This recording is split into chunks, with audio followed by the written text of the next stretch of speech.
Hello friends, welcome to my channel Profit Learning. Today we are going to discuss about index mutual fund and ETFs, that is exchange traded fund. In this video, we will discuss what is index mutual fund and what is ETF funds, who should invest in index mutual fund and ETFs, best index mutual funds and ETFs, and at last I will also give you the tips to invest in index mutual fund and ETFs. So let's start. First of all, we will discuss about index mutual fund. Before starting that, we should understand that what is Nifty and index. Nifty और index क्या है? Is a primary stock market indices of India. जैसे Nifty top 50 company के contribution से Nifty बनता है, जिसमें हर एक कंपनी का वेटेज डिफाइंड है, उसके मार्केट कैपिटलाइजेशन से उसका टोटल AUM बनता है निफ्टी का। उसी तरह आपका सेंसेक्स से भी आपका हर एक कंपनी का वेटेज डिफाइंड है, जिससे पूरा कंप्यूट होकर जितना मार्केट कैपिटलाइजेशन है उसमें टोटल मार्केट कैप आपका 30 कंपनी का मिलाकर सेंसेक्स बनता है। ये जो इंडिसेस डिफाइंड होते हैं उसमें से टॉप 30 और टॉप 50 का क्राइटेरिया जो इंडेक्स कमेटी डिसाइड करती है कि किस स्टॉक्स को उसके अंदर इंक्लूड करना है, किसको एग्जिट करना है। तो ये प्रॉपर एक क्राइटेरिया है जिसके ऊपर ये डिपेंड करता है कि किस स्टॉक्स को अंदर आप निफ्टी के अंदर या सेंसेक्स के अंदर घुसा सकते हैं। So this index is rebalance on the semi annual basis. वो सेमी एनुअल बेसिस पे हम लोग का इंडेक्स जो होता है वो बैलेंस होता है, किस स्टॉक्स को अंदर ले जाना है, किस स्टॉक्स को बाहर रखना है। उस हिसाब से वो लोग का डिस्कशन इंडेक्स कमेटी करता है। जो एक्सचेंज को हम लोग 4 वीक्स पहले उसको डिसीजन देना पड़ता है कि हाँ ये मतलब ये कुछ चेंजेस अगर हमको करने हैं तो हमको एक्सचेंज को 4 वीक्स पहले बताने होते हैं। तो इंडेक्स म्यूचुअल फंड क्या होता है? इंडेक्स म्यूचुअल फंड ऐसे ही निफ्टी या सेंसेक्स या बैंक निफ्टी को ट्रैक करते हैं। इंडेक्स म्यूचुअल फंड में जो भी फंड मैनेजर होता है वो उसी रेशियो में स्टॉक्स पिक करता है जिस रेशियो में आपका बैंक निफ्टी या सेंसेक्स में डिफाइंड है। चाहे वो जो भी इंडिसेस को फॉलो कर रहा है उसी रेशियो में वो फॉलो करेगा। वो अपने मन से जब भी चाहेगा वो स्टॉक्स खरीद नहीं सकता। कोई दूसरा स्टॉक्स को अच्छे वैल्यूएशन मिल रहा है वो तो खरीद नहीं सकता। जिस रेशियो में स्टॉक्स सबका डिफाइंड है, जिस रेशियो वेटेज में भी डिफाइंड है, उसी वेटेज में हमको वो इन्वेस्टमेंट करना पड़ता है। तो वो एक तरह से आपको पूरे इंडेक्स को ट्रैक करता है। तो वैसे म्यूचुअल फंड्स को हम लोग इंडेक्स म्यूचुअल फंड करते हैं, जिसको हम लोग बोलते हैं ये आपका पैसिवली मैनेज्ड है। इसलिए ये सब म्यूचुअल फंड का जो आपको एक्सपेंस रेशियो मिलेगा वो काफ़ी कम मिलेगा as compare to actively manage, जिसमें आपका रिसर्चेज लगते हैं, जिसमें फंड मैनेजर अपनी मेहनत करता है स्टॉक्स पिक करने में। तो इसलिए उसका एक्सपेंस रेशियो जो होता है वो थोड़ा ज़्यादा होता है as compare to passively management. जैसा मैंने आपको बताया कि इंडेक्स म्यूचुअल फंड बेंचमार्क को ट्रैक करता है, तो इसका रिटर्न भी बेंचमार्क के कंपेरेबल में आएगा, और जो भी वो थोड़ा ऊपर नीचे हो सकता है, जिसको वो ट्रैकिंग एरर बोलते हैं हम लोग। इंडेक्स म्यूचुअल फंड उनके लिए फेवरेबल है जो बहुत ज़्यादा रिस्क नहीं लेना चाहते हैं। हो सकता है ये पैसिवली मैनेज में कम रिस्क होता है क्योंकि वो इंडेक्स को फॉलो कर रहा है।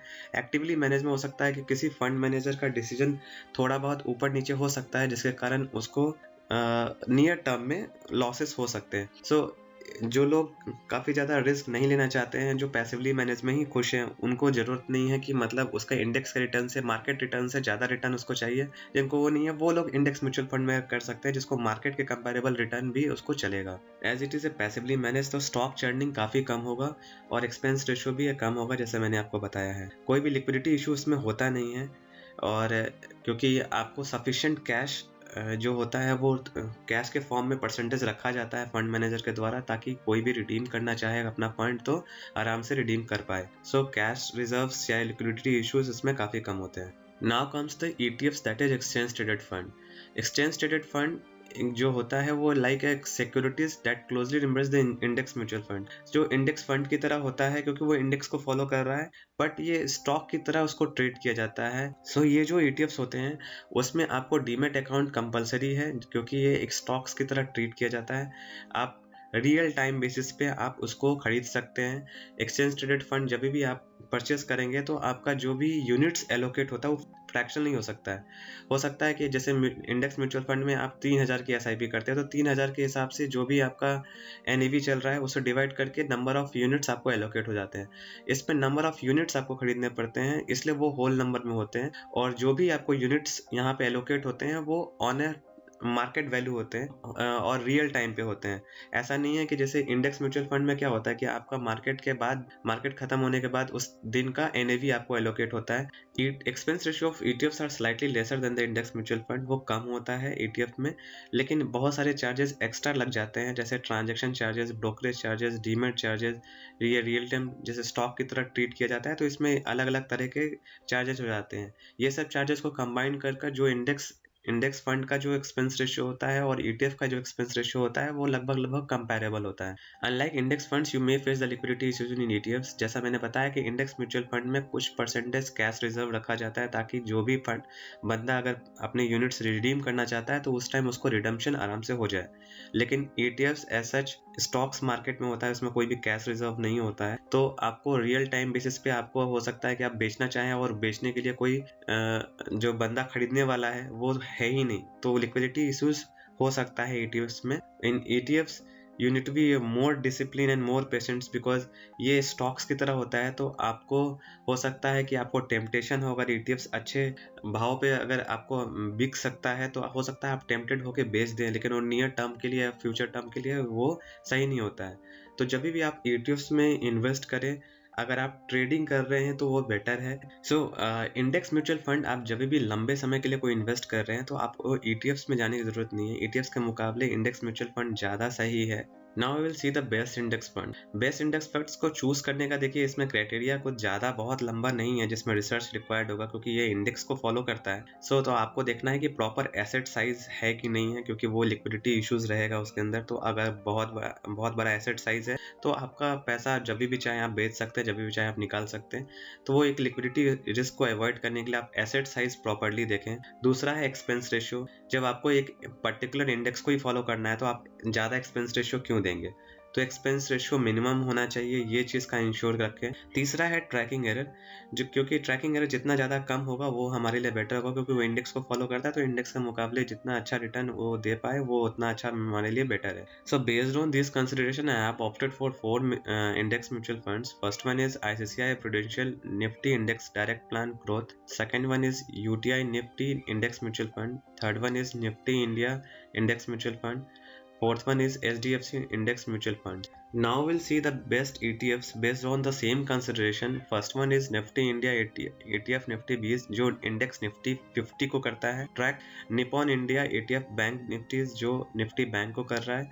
मोतीलाल ओसवाल नस्डैक 100, जो स्टॉक्स यूएस टेक कंपनीज में इन्वेस्ट करते हैं उनको ट्रैक करता है, उनके एक्सचेंज को ट्रैक कर रहा है। HDFC gold exchange traded fund एक डेप्ट इंडेक्स है जिसको आपको उस इंडेक्स को ट्रैक कर रहा है। UTI gold exchange traded fund and Nippon India ETF gold and BeES, जो आपका एक डेप्ट म्यूचुअल फंड एक गोल्ड एक्सचेंज को ट्रैक कर रहा है। Now comes the conclusion part.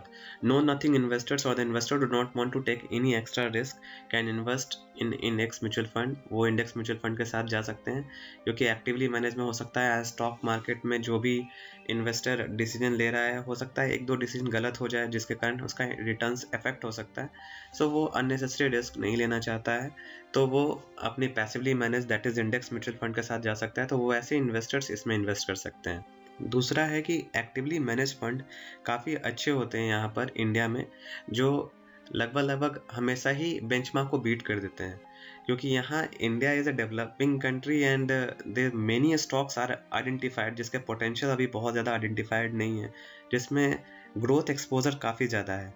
US जैसे कंपनीज में आपको स्टिक करना पड़ता है इंडेक्स म्यूचुअल फंड में, जिसमें ज़्यादा स्कोप नहीं है। ऑलरेडी बहुत सारे स्टॉक्स जो होते हैं जो ऑलरेडी प्री डिफाइंड हैं और प्री आइडेंटिफाइड हैं लोगों के द्वारा, जो इंडेक्स में लिस्टेड हैं, तो लोग इंडेक्स म्यूचुअल फंड में इन्वेस्ट कर देते हैं जहाँ पर उनको अच्छे रिटर्न्स मिलते हैं as compare to any actively manage also, जिसमें उसको एक्सपेंस रेशियो भी एक्स्ट्रा देना पड़ता है। लेकिन यहाँ इंडिया में काफ़ी ज़्यादा इमर्जिंग मार्केट है और इसमें स्टॉक्स आइडेंटिफिकेशन काफ़ी हो सकता है, इसलिए एक्टिवली मैनेज जो फंड होते हैं वो काफ़ी अच्छा करते हैं as compare to passively manage in India. So long term investors index mutual fund are more favourable over ETFs, क्योंकि हम आपको बताएं कि लेसर लिक्विडिटी रहता है, आपका मोर डिसिप्लिन अप्रोच है। इसलिए हम बोल रहे हैं इंडेक्स म्यूचुअल फंड अगर लंबे समय के लिए आप इन्वेस्ट करना चाहते हैं, अगर इंडेक्स या ईटीएफ्स में ही चूज करना है तो आप इंडेक्स म्यूचुअल फंड के साथ स्टिक कर सकते हैं अगर लंबे समय में करना है। और ETFs are more favourable and reliable for investing option for the traders in comparison with the trading in stock, जिसमें आपको ट्रेडिंग करना है, इंट्राडे करना है, तो स्टॉक्स के कंपैरिजन में आपको ETFs are more favourable when you are doing a intraday trading there. So that is all from my side. Happy investing. Thanks for watching. You can subscribe to my channel Profit Learning for more updates regarding financial markets, and don't forget to press bell icon for latest financial videos. If you like this video, please hit like button and share this video with your friends and family. Do write in a comment section for feedback, clarification or any suggestion. Happy investing.